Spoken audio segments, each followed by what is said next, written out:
Now for us fretless bass players out there, intonation can be a real issue, and I want to cover in today's video what you can do to make that much better.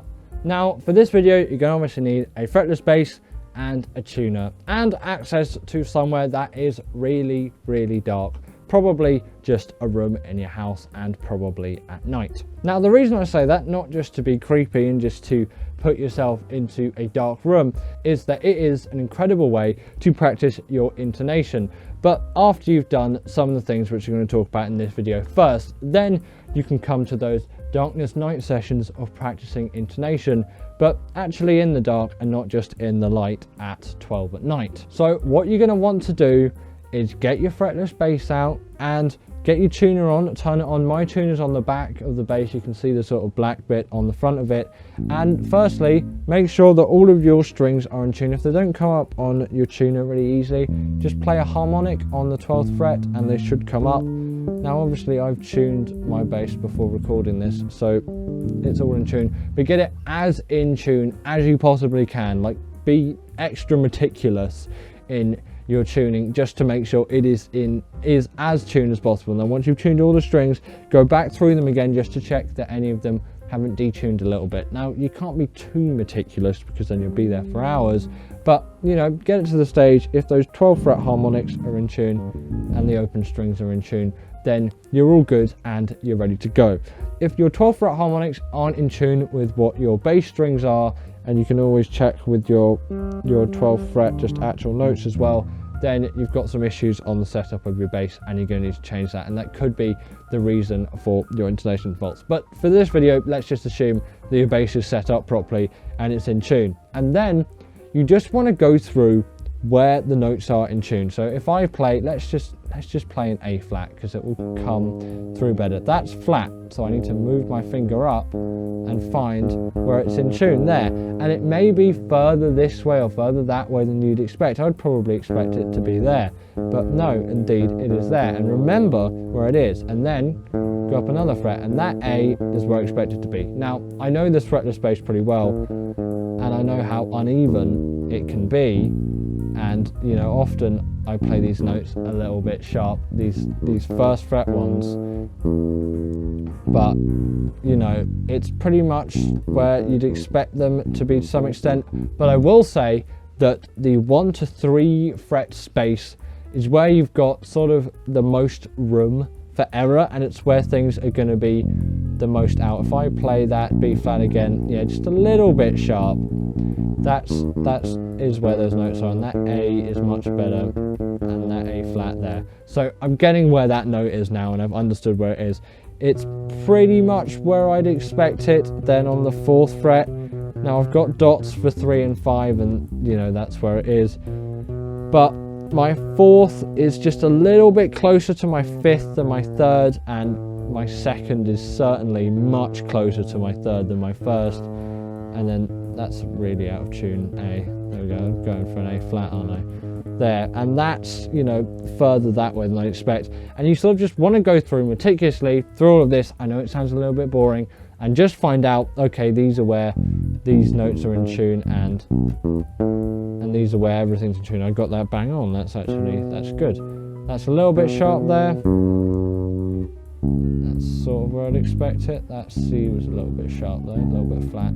And just go through. You'll find it gets perhaps a little bit more stable further up. If I play that, there's sort of like little space between. That's a little bit flat. But you do have to be very careful with your hand position as you get further up, because it's very easy to go from, you know, that to that, and there's barely anything in it, but the notes are sort of perhaps more where you'd expect it.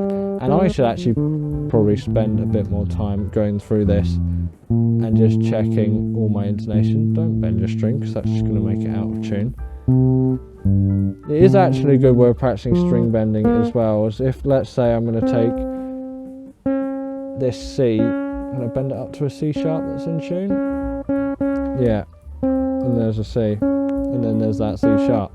So you can go through all of this meticulously, and you sort of just have to spend your time in it. But perhaps for your first session, go up to your 5th fret or 7th fret, or perhaps even your 12th fret if you're feeling very keen and you can work on this higher range stuff a bit later on, as you want to get it right down here first, as this is the bit you're using the most, and especially up to the 5th fret you're using this space a lot. But I'm often up to the 9th quite a lot. I'm past the 12th fret, I'm not really there that much, but the intonation still does matter across the whole bass, so by all means go through it. But make sure you're in tune, you know, from the get-go. You're in tune as much as you possibly can be, because if your strings are out of tune, then you've got no hope in playing in tune in the first place, and then you can start those dark sessions. And what do I mean by that? A good way of practicing intonation is dialing your ear in for those sounds. So once you know, if we get the tuner back on so I can see what I'm doing, so we know that that is an A, that's what an A sounds like. Really think about this sound and that this is what an A sounds like. Let it bring out, get used to that sound, and then, you know, at one point you'll be sitting there in the dark, lying in bed, and your bass is just beside you, and you play that note and you're like, it's a bit, that's not quite, that's where I want it to be. And then think about that, and you can play it against your open A string, you can see that that's close. If I was a little bit sharp, you can see not quite, that's where I want it to be. And you can see that's not in at all. So it all takes time, and you can just go through it and you can compare it against your strings, of course, and then go through it. And the reason for doing it in the dark is now you're not thinking about where it is on the fretboard. That is a good thing to learn, because, you know, most of the time you're playing, you will be able to see what you're doing. So learning where it is on the fretboard is useful, because then it can dial your fingers in quickly. But in the more long term, you're going to want to think about what the actual note sounds like, and the tone of that note is the way that you're able to tell if you're in tune or not, just actually by listening to what you're playing. You don't even need to look at what you're doing, because I can tell that A is not in tune, and I don't even need to look at where it is, and I can tell that's in tune because I know what an A flat sounds like, and I know what all the notes down here sound like. And after all, it all just does take time, and, you know, it takes time for all of this stuff. But once you get those night sessions in, you can even not even just do it at night, just make your room dark, make it so you can't see, put a blindfold on even, you could do that, and just really spend time listening to the tone. Make sure you've got no other distractions, nothing, and just the tone of that bass, and then you can start to work out where the notes are by the sound of it. But please do check that you're in tune as well, because if you learn the sort of wrong tone, if you learn the tone for an A that's slightly flat, then that's not going to bode well. So you want to learn the one that's in tune.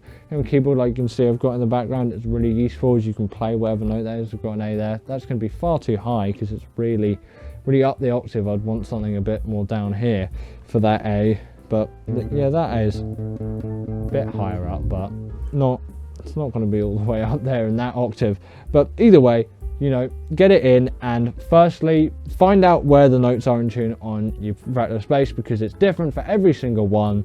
And, you know, the reality is they're just going to be uneven. They're not all going to be where you expect them to be. So once you iron that out and you figure out, okay, these are where the notes are, these are where the notes are in tune, then you can start thinking about, okay, this is what this note sounds like. And then you can work on how you develop your intonation based on the sound of your bass, just, you know, rather than the positioning of your hand. And that is really the next level. So that's it for today's video. I hope you've enjoyed, and I hope now you have a little way of getting your intonation up if you're a fretless bass player like I am. So that's all I've got for today, and I'll see you in the next one. Bye.